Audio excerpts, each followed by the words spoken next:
আজকে আবু সাঈদের কথা মনে পড়ছে আমাদের, যে আবু সাঈদের ছবি বাংলাদেশের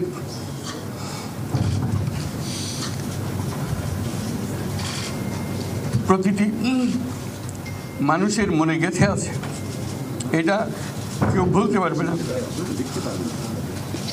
কি অবিশ্বাস্য একটা সাহসী যুবক,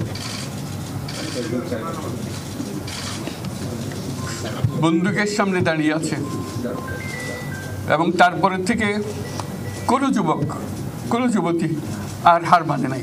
এই স্বাধীনতাটা আমাদেরকে রক্ষা করতেই হবে, শুধু রক্ষা করা নয়, এই স্বাধীনতার সুফল প্রতিটি মানুষের ঘরে পৌঁছাতে হবে, তা না হলে এই স্বাধীনতার কোনো দাম নেই।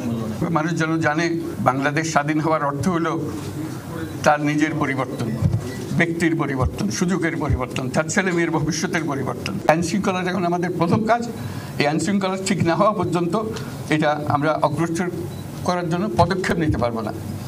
আপনারা